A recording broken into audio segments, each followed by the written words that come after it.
everybody, what's up? And welcome back here to my channel. And how are you guys doing so far on your end of the world, huh?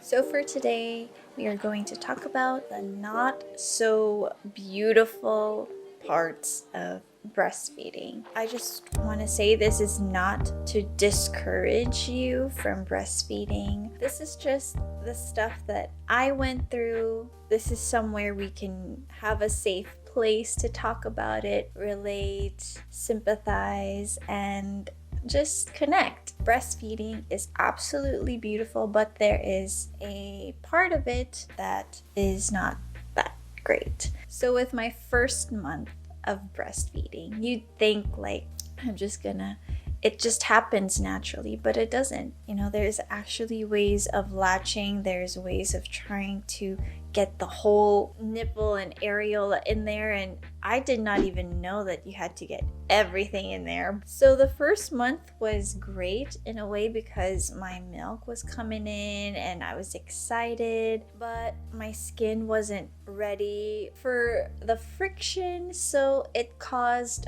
a lot of pain in the beginning. And I remember I would call up my mother friends and be like, did it really hurt this much? And they're like, yeah, it did. And I've read so many blogs and articles that it's not supposed to hurt, but there's just some things that happens and it did hurt a lot. I was in pain. I bought nipple shields. It didn't work. It was just horrible. And I realized my son's latch was not wide enough. I had to learn through YouTube and stuff how to teach him to latch, basically. Alright, so the next thing I'm going to talk about is the pressure that I was feeling. This was happening like the first 2 or 3 months of breastfeeding. The pressure to feed my baby because for some reason your milk fluctuates, it overflows, and one day it doesn't, and it's like, oh my god, how am I going to feed the baby? He's crying, he's hungry. Should I give him formula or should I not? Should I wait? What do I do? It was just stress, and I was just like Miss Google everything. So basically, I found out that you just had to keep on latching. You had to up that demand in order for your milk to produce more for that demand. And I wish I knew better. I was also the type of person that didn't like asking for help or bothering people with my problems as much as possible. And I'm sure that whoever watches this, or maybe my friends or family, they're probably like, why did you ask me? But yeah. I was afraid I wasn't feeding my baby. One thing I felt really pressured about was this term called nipple confusion. There was so many articles and sites that was telling me like, just direct latch, or don't mix the bottle, or don't give it pacifier, or give it pacifier, or give him a bottle, or don't give, because there's nipple confusion. Like, I guess that's when the baby doesn't take your breast anymore and would just prefer the bottle instead. I just went with my gut. I know this probably doesn't help you, but you know what? I think you'll find the groove that works for you. If you want a direct latch, go ahead. But if you want to bottle feed and direct latch, I think that's possible because my son did that at one point, but I was direct latching so much to the point that he doesn't take the bottle unless it was another person because he could smell me. Yes, and babies have a great sense of smell. Mama smells. I did not realize how much breastfeeding affected my wardrobe, and not in the sense of leaking. That's an easy problem to fix. But this one, shopping was hard. Like, if you want to get a dress, you can't just get a dress. You have to get a loose dress, or a dress with buttons on it, or a dress that it's easy for you to let the boob out. And I didn't want to waste money on clothes or breastfeeding tops. No offense to those who do, but just personally, because I knew I wasn't going to be latching forever. I found out if you have coats like these, this is a good way of also having to breastfeed and without having covers. I think the best outfit, the best top for breastfeeding is crop tops. Not the tight crop tops, but the crop tees. Yeah, cropped tees. Since it's loose, it's enough to lift the shirt and have your baby latch, but cover the face. So that was great. That's my go-to breastfeeding top, and I could still use it today. This one is about latching. I did not know that their latch changes whenever they feel like it. You'd think you'd be comfortable, like, yes, I achieved the wide latch and it's great, it doesn't hurt, he's getting all the milk that he needs. I guess they have their stages, especially when their teeth is growing. When they're growing, they change the latch, and I cannot keep track. It changes probably like every 3 to 4 months, sometimes 2. That was just hard because it would hurt a lot. And speaking of latches, teeth.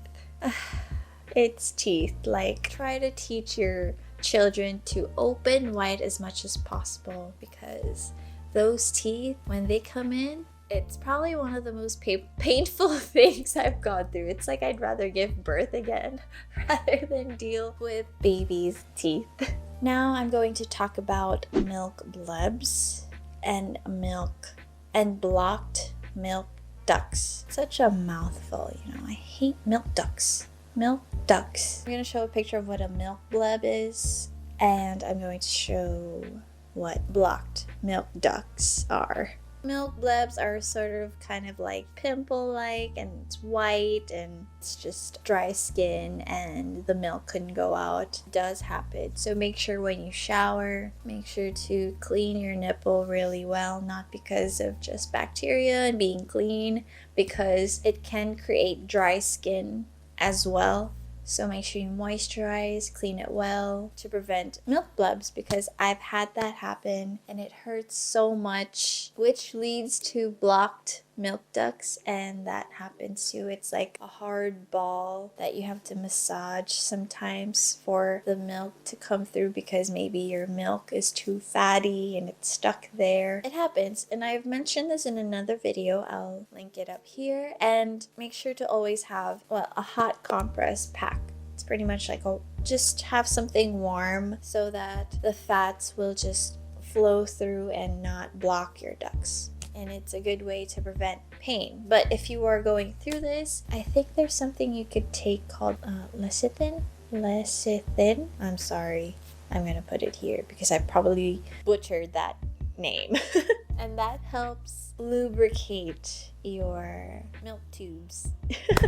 I think. I've never tried, but I wish I did, to prevent all those painful times.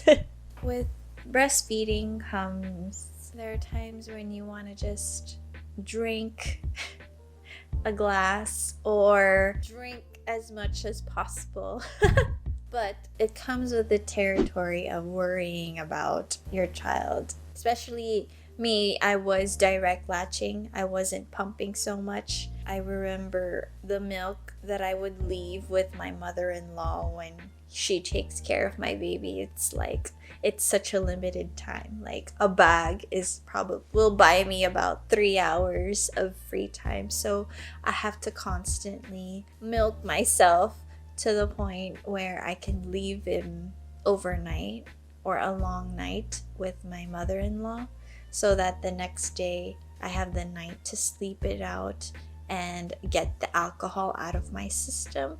But there have been times where it's like, oh crap, like there's no more milk. What do I do? And it's just such a pressure to not drink so much and be careless. You always have to be careful when you're breastfeeding when it comes to alcohol, because you have to be careful with the baby.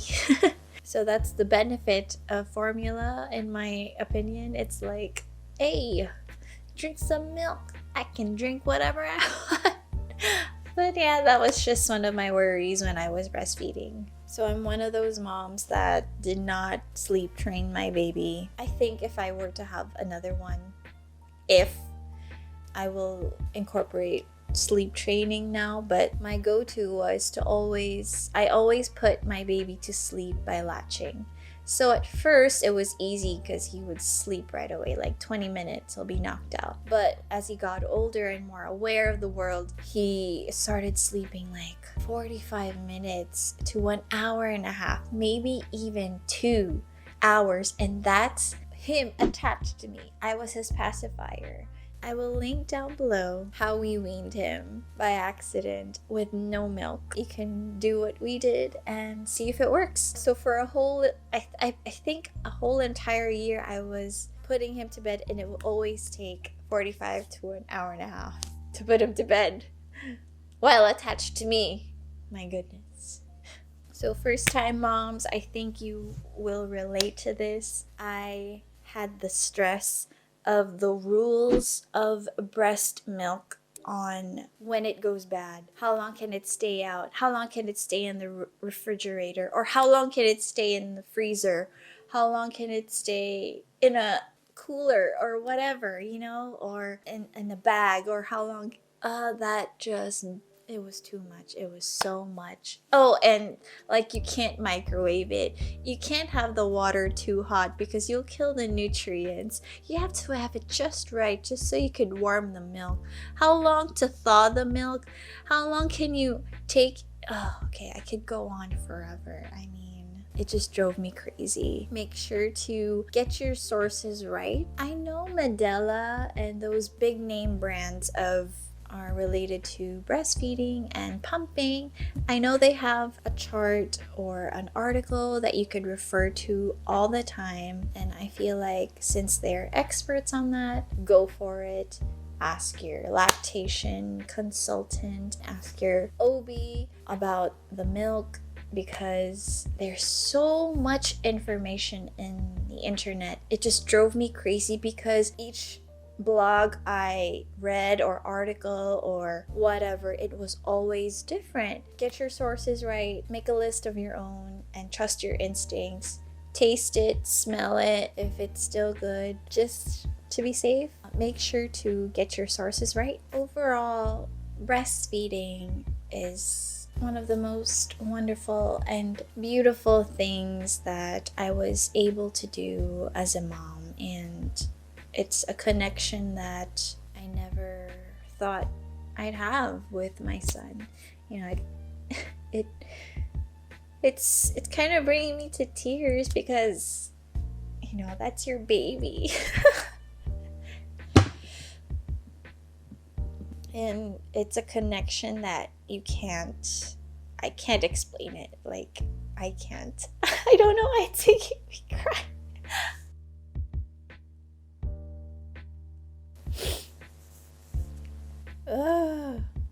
Okay, what was I saying? So yeah, I mean, it's absolutely beautiful. It just comes with a little bit of flaws and obstacles that you have to go through, but you can do it. I don't want you also to feel pressured that you need to breastfeed for 5 years or 2 years or 1 year or 6 months. You know, it's up to you, mom, like on how long you want to breastfeed your baby. I don't want you to feel pressured. You know what's best for your baby. If you must know, I wanted to breastfeed my son for 2 years, but I just couldn't do it, so I ended with 1 year and 4 months.